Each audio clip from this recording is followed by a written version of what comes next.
तो हमारे पास एक क्वेश्चन है त्रिकोणमिति का साइन ए बराबर 1/2 कॉस बी बराबर √3/2 जहाँ जो ए है वो 90 से अधिक है और 180 से कम है और जो बी है वो 0 से अधिक है 90 से कम है। मतलब जो ए है वो सेकंड चतुर्थांश में है, जो बी है वो पहले चतुर्थांश में है। तो मान ज्ञात कीजिए tan a प्लस बी और cot a प्लस बी को मान ज्ञात करना है। tan a प्लस बी का सूत्र हम रखेंगे, tan a प्लस बी का सूत्र है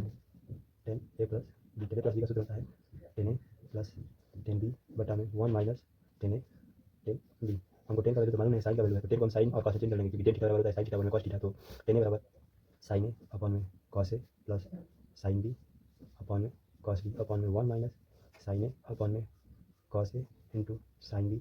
अपॉन में cos बी। तो हमें साइन ए का वैल्यू दिया है लेकिन साइन बी का वैल्यू नहीं दिया, तो साइन ए के वैल्यू से हम साइन बी का वैल्यू निकाल देते हैं। तो यहाँ से वैल्यू निकालते हैं, साइन ए हमारे पास दिया है 1/2 और साइन ए का हमको याद रखना जो ए है वो 90 से अधिक है और 180 से कम है। 90 से अधिक 100 द्वितीय चतुर्थांश में, तो द्वितीय चतुर्थांश में हमको याद रखना चाहिए कि जो साइन होता है और कॉसेज होता है वही पॉजिटिव होते हैं, बाकी सब नेगेटिव होते हैं। तो साइन पॉजिटिव है और कॉसेज पॉजिटिव होगा, तो यहाँ से इसका मान निकालते हैं। तो साइन थीटा बराबर होता है त्रिकोणमिति साइन थीटा बराबर लंब हमारा एक दिया है, साइन थीटा बराबर लंब बटा में कर्ण। लंब हमारा एक किया है पर हमारे पास 2 दिया है, आधार निकालना है तो 2 3 के 4 x स्क्वायर प्लस 1 का स्क्वायर, तो x स्क्वायर बराबर 3 x बराबर √3 ये हो जाएगा √3। साइन ए का वैल्यू दिया है तो हमारे पास cos ए का वैल्यू नहीं है, cos बी का वैल्यू है, हमारे पास cos ए का वैल्यू नहीं है, cos ए का वैल्यू नहीं है, यहाँ से हमको cos ए का वैल्यू मिल जाएगा। cos ए का वैल्यू हो जाता है cos बराबर होता है आधार बटा में कर्ण। cos ए का वैल्यू हमको याद रखना है कि जो ए है वो 90 से 180 के मध्य है, तो 90 से 180 के बीच में है, तो इसमें साइन और cos पॉजिटिव होगा, बाकी सब नेगेटिव रहेंगे, तो ये जो होगा ये नेगेटिव होगा, माइनस हो जाएगा। और दूसरा निकालते हैं, cos बी बराबर हमारे पास दिया है √3/2 इसको यूज करके आधार हमारे पास दिया है √3 और हमारे पास 2 दिया है, इसको निकाल 2 3 के 4 x स्क्वायर प्लस इसका वर्ग करेंगे 3 हो जाएगा, x स्क्वायर बराबर 1 और x बराबर हो जाएगा 1। यहाँ पर होगा cos बी का वैल्यू मिल गया है हमारे पास,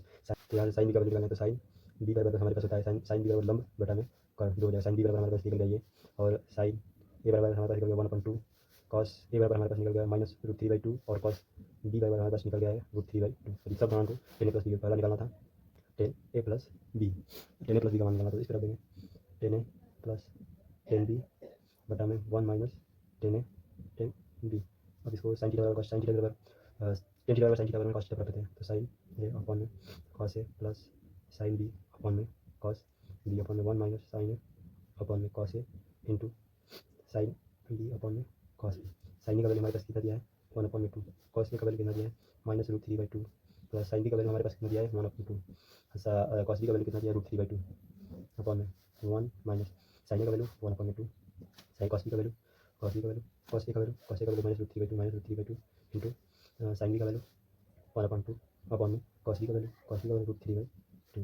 यहाँ पर माइनस पर हो जाएगा 2/2 √3 प्लस 2/2 √3 अपॉन में 1 माइनस प्लस हो जाएगा 2/2 √3 इंटू 2/2 √3। ये दोनों समान है, ये दोनों करके 0 हो जाएगा, ऊपर 0 हो जाएगा और नीचे ये बचा है, फिर से 2 है, ये 2 है प्लस 1/3 हो जाएगा, 0 में किसी चीज़ से भाग देते हैं तो 0 आता है, तो ये हमारा आ जाएगा tan a प्लस बी का मान आ जाएगा 0।